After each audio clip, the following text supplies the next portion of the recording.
Hey there! Have you ever felt nervous about starting a tough conversation? This study explores why we often expect those conversations to be uncomfortable, and how just one can change everything. Today, we're diving into a fascinating study by Nathan Geiger and his team on how people talk about climate change. We all know climate change is urgent, but let's be honest, how often do we actually talk about it? Many people avoid the topic, not because they don't care, but because they expect the conversation to feel awkward or stressful. So the researchers asked, what would happen if we actually tried talking about it? This is where psychology comes in. Affective forecasting is our ability to predict how we'll feel in future situations. But the truth is, we're often wrong. We tend to overestimate how bad or even how good something will feel. So if you've ever thought, this is going to be so uncomfortable, and then realized it really wasn't, you've experienced this bias in action. And unfortunately, that kind of thinking can cause people to avoid conversations that could actually be meaningful. Here's the potential. People can learn from experience. The more they try something, the more accurate they become at predicting how they'll feel. By applying effective forecasting to climate change conversations, Geiger and colleagues wanted to test whether and why conversations about climate change might help people have more of them. They proposed that climate conversations would go better than people thought because people would learn that they are better able to talk about climate change than they had anticipated. Trying these conversations can be most important for those who infrequently talk about climate change. So here's what the researchers did. Over 1,100 college students were invited to join a 90-minute small group conversation about climate change. Before they talked, they took a survey. Then they had the conversation. 2 weeks later, they took a second survey.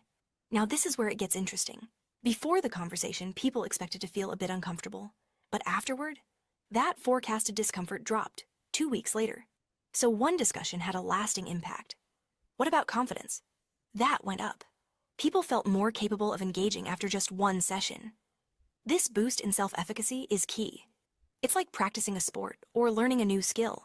The more you do it, the better you feel about doing it again.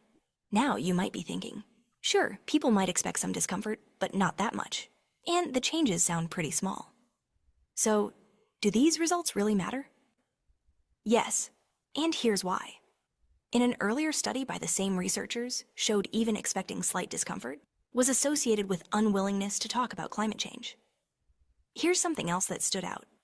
They found that the conversation itself boosted people's confidence, and that confidence is what helped reduce their discomfort. So it wasn't just the act of talking, it was the belief in their ability to keep talking that mattered most. So what really made the difference?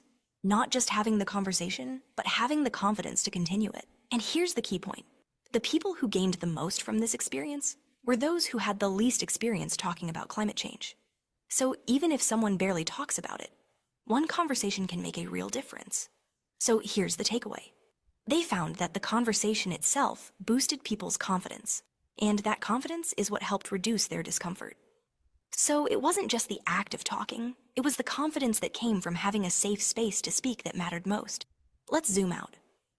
If just one conversation can shift someone's mindset, imagine what could happen if these were more common. In classrooms, communities, or workplaces, people might be more willing to engage in civic issues and feel less anxious about doing so.